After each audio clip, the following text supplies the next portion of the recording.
Хайырлы кич, тур эфирдан алқар чарылышы, сіздің білән Рузил Мингалимов. Алға таба бүгінгі тіп темалар хақында. Урамда 25 градус салқын, хава тұрышы шәһәрдәшләр тормышына ничек тәсир итте. Төрле учрежденияларда Лейсан Ханова булып кайтты.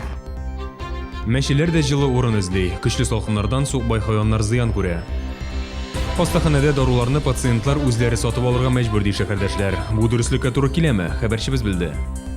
Башы бәрелгән, аркасына зыян килгән. Табиблары 15 яшьлек баланы бәдереп киткән машина хуҗасын эзли.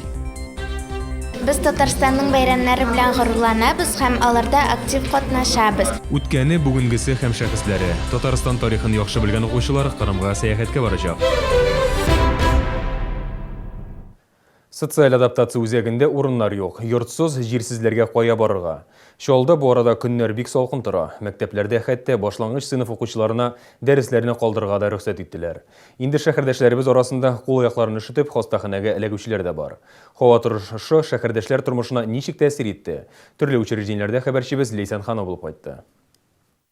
Бүген иртә белән 25 градус салкын иде. Термометр уклары нәкъ әнә шул билгене күрсәтте. Шуңа күрә күпләр урамга калын итеп киенеп, шарфларга төренеп чыгарга тырышты. Җылы киенү туңмау өчен беренче шарт ди табиблар. Бүгенге 6 шәһәрдәшебез кул аягын ишетеп, ашыгыч медицина ярдәме хастаханәсендә ята. Алар пешү бүлегендә дәвалану курсы уза. Отморажение возникает по разным причинам. Туңу төрле сәбәпләр аркасында килеп чыгарга мөмкин. Кемдер адекват булмаган хәлдә, икенче берәүләр хроник авыру аркасында тәнен ишетә. Әйтик, шикәр чире вакытында кеше кул аякларын яхшы туймаска мөмкин. Нигездә пациентларыбыз кул аякларын туңдыручылар. Тик шулай да травмаларның 90%-на исерткеч эчемлекләр куллану сәбәп. Кеше контрольне югалта, бу исә аяныч нәтиҗәләргә китерергә мөмкин. Туңуның төп сәбәбе исерткеч куллану булса да, без килгәндә сәламәтлек үзәгендә кеше юк иде. Монда нәкъ менә исеркләрне китерәләр. Ул айныткычлар урынына ачылган оешма. Тик бирегә эләгү җиңел түгел. Җылынам дип кенә сәламәтлеккә кирип төн үткәрә алмыйсың. Кичә булды 6 кеше всего. Салкыннар булса да, салкыннарда ала кеше кебечеп йөрми, или куркалар, или уйлыйлар әзрәк. Безгә алып килә полиция, медицинская справка белән, или скорый помощь алып килә. Тоже справка язып бирәләр, что кеше просто исерек йөри алмый самостоятельно. Ершалы проспекты 29А адресы буенча урнашкан социаль адаптация үзәге салкыннарда йортсыз җирсезләр өчен соңгы сыену урыны. Ул 50 урынга исәпләнгән. Бүгенгә исә үзәк тулы, инде 2 кеше чиратка да язылган. Урын бушаганны кеше кайда көтә, анысы инде аның үзенең проблемасы булып чыга. Суыкларда безгә бу хәтле күп обращениялар булмады, но булган очракта да без 50дән артык кеше ала алмыйбыз. Безнең менә законодательство буенча без килгән кешеләрне очередька куябыз, и шуннары аларга звонить итеп әйтәбез, безнең урын бушады, килегез. Әмнә 52-нче мәктәптә бүген балалар саны гадәттәгедән 45-кә азрак. Укучыларга һава температурасы -25 градустан түбәнрәк булса, дәресләрне калдырырга рөхсәт иттеләр. Тик бу очракта сәбәп башкада булып чыкты. Салкын була карамастан безнең беренче сыйныфларда, икенче сыйныфлар, башлангыч сыйныфлар барсы да килделәр. Ширләүчеләр бар, но башка көннәр белән чагыштырмача күбрәк сәбәпсез дәрес калдыручылар, салкын дип килмәүчеләр юк. Синоптиклар әйтүенчә, салкыннар озакка түгел. Инде иртәгә һава температурасы -14 градуска күтәрелә, ә инде январьның соңгы көннәрендә температура 0 + 1 булыр дип фаразлана. Лейсан Ханова, Алексей Иванов, яңалыклар. Салкыннан кешеләр генә түгел, хайваннарда зыян күрә. Редакциянең кайнар элемтәсенә мәшеләр турында кайгыртып, шалтыратучылар да бу көннәрдә аеруча ишайды. Алар коммуналчыларны подвал тәрәзәләрен ябуда гаепләй. Торак эксплуатация участогы хезмәткәрләренең исә моңа карата үз фикере бар. Лия Цигенгагель менә инде 20 ел суқбай мәшеләрне ашата. Кечкенә пенсия акчамның бөтенесе диярлек шуңа киреп бетә ди ул. Подъездда балаларга җыенучы песи өчен махсус урын да булдырылган. Урамда салкын, подвал тәрәзәләрендә элек рәшәткә булса, хәзер алар урыны белән бөтенләй томалап куелган. Бу Лия ханымны аеруча борчуга сала. Сейчас на данный момент у меня с котятками.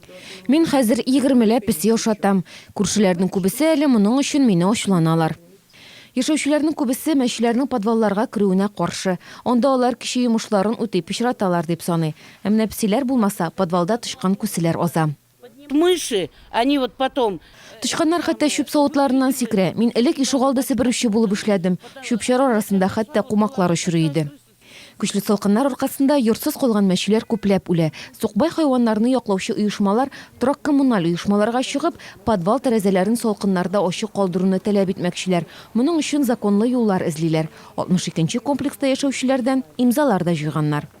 То есть жильцы не против того, чтобы это окошко было открыто. Яшәүчеләрнең күбесе тәрәзәләрне ачык калдыруга ризалык бирде. Иртәгә бу имзалар куелган гаризаны идарә итү компаниясына алып барам. Торак эксплуатация участогында безне кансызлар рәтенә кертмәгез диләр. Әйтүләренчә, алар торак инспекциясе тарафыннан булдырылган кагыйдәләрне үти.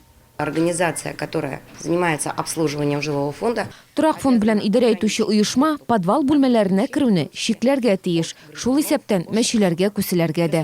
Дәүләт торак инспекциясе планлы тикшерүләр оештыра. Кагыйдә бузулар булса, беркетмәләр төзелә. Бу штраф дигән сүз. Сукбай хайваннар өчен приют булдыру мәсьәләсе әлегә кагазда генә. Урыны билгеләнгән белгечләр проекты өстендә эшли. Спонсорлар эзлиләр. Минзәлә трактында төзеләчәк приют 150 мәчегә исәпләнгән. Тик менә кайчан төзеләчәге әлегә билгесез. Шуңа күрә сукбай хайваннарның бердән-бер өмете мәрхәмәтле кешеләрдә. Фәридә Сабирҗанова, Константин Величко, Дмитрий Рачеев, Яңалыклар. Бүген Татарстан һәм Башкортстан халкы зур югалту кичерә. 36 яшендә эстрада йолдызы җырчы Вәсилә Фәттахова мәрхүм булды. Ул Уфада бала тудыру йортында җан биргән. Баланы операция ясау ысулы белән тапкан була. Һәм нәрсәдән вафат булуы редакциябезгә билгеле түгел. Шулай да гомумән алганда Вәсилә Фәттахованың иҗаты күпләр өчен үрнәк булды. Туган яхиты Россиядә яшәүче барлык милләт вәкилләре арасында популярлык казанды. Башкортстанның халык, Татарстанның исә халык һәм атказанган артисты Вәсилә Фаттахова безнең Чаллы ТВ телевизия компаниясенең дә еш кунагы иде. Күңел радиосында соңгы тапкыр ул апрельдә килде. Дулкыннар аша радио тыңлаучыларыбыз белән аралашты. Әңгәмәне туры эфир студиясендә мәрхүм җырчының якташы һәм дусты, Күңел радиосы диджее Зөһрә Фатыйхова алып барган иде. Василияны инде мин бик күптәннән беләм, аның Айдар Галимовта эшли башлаган чорыннан ук аның иҗатын күзәтеп барам һәм тормыш юлы белән дә бик яхшы таныш идем. Шуңа күрә инде ул миңа бик якын һәм инде бу авыр кайгы нык тәэсир итте. Без бүген инде барыбыз да шок хәлендә яшибез.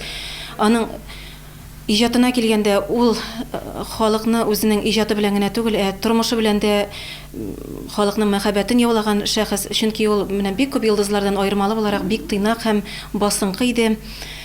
Инде менә аның безгә килгән соңгы очрашуын искә төшерсәк, ул туры эфирда Зөлхиҗә җырын башкарган иде.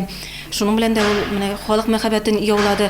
Ул бер вакытта да үзен халыктан өстен куймады. Инде бик кызганыч хәл бу. Вәсиләнең урыны җмакта булсын.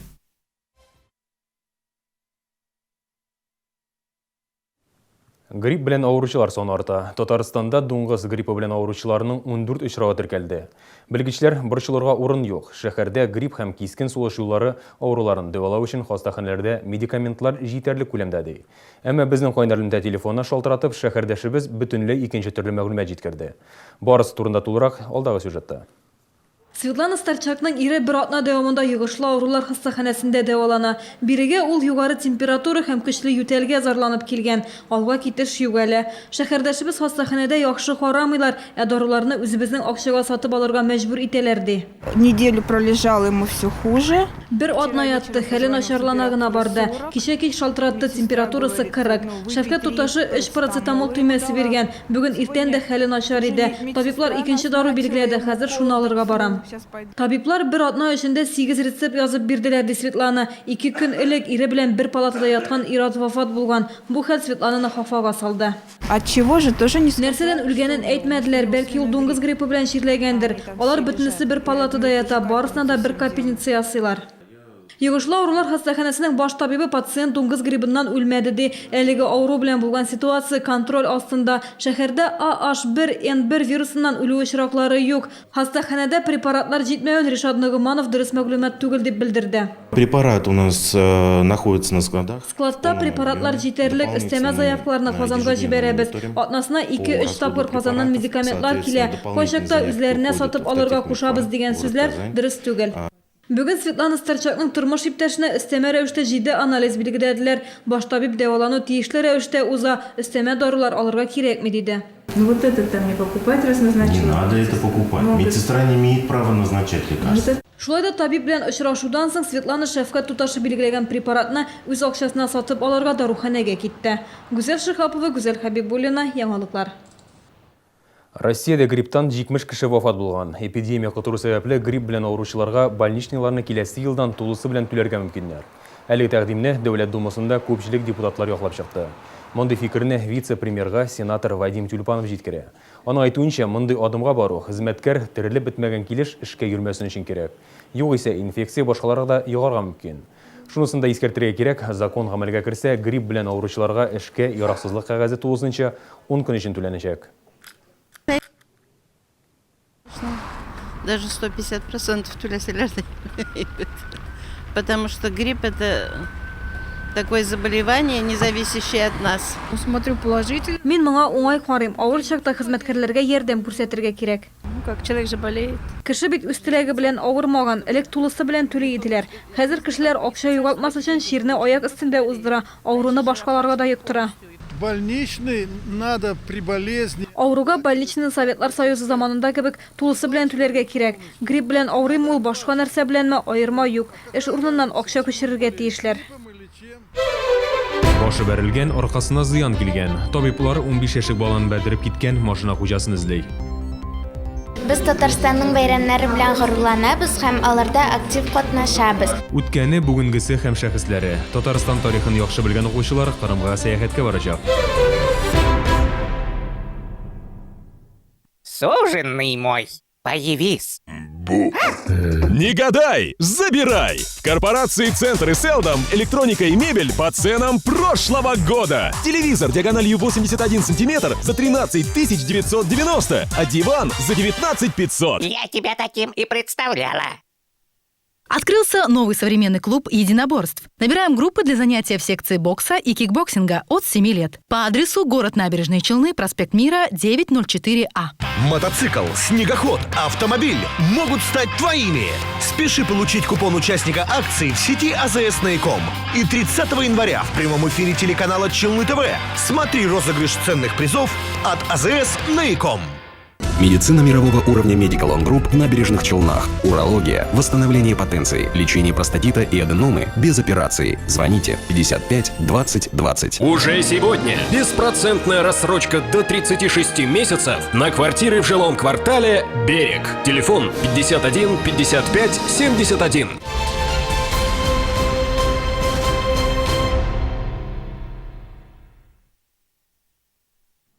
Яңалыклар чыгарылышын дәвам итәбез. Сезнең белән тур эфирда Рузил Мингалимов. Баланы бәрдереп, машина йөртүче авария урынынан качып киткән. Хәл кичә кич белән Вахитов проспекты янындагы җирле юлда була. 15 яшьлек кыз иптәше белән 30-нчы комплекста Сәүдә юлы үзәге янында юлдан чыккан. Юл һәлакәтеннән соң табиблар аның башы бәрелүен, аркасына зыян килүен билгели. Хәзер әлеге факт буенча тикшерү бара. Инспекторлар шаһидларны эзли. Кстати, дорожно-транспортное происшествие девочка получила. Әлеге авария турында нинди дә булса мәгълүматы булган кешеләрнең юл хәрәкәте иминлеге инспекциясының кизү бүлегенә мөрәҗәгать итүләрен сорыйбыз. Телефоныбыз 37 95 24. Татарстан тарихын белүчеләр Кырымга сәяхәткә барачак. Ел дәвамында ТАССР оешуга 95 ел тулу уңаеннан укучылар арасында интерактив уеннар оештырыла. Бүгін чираттагысы 34-нче мәктәптә узды. 10-нчы сыйныф укучылары Татарстан тарихын ни дәрәҗәдә беләләр? Илсия Валиуллина күреп кайтты.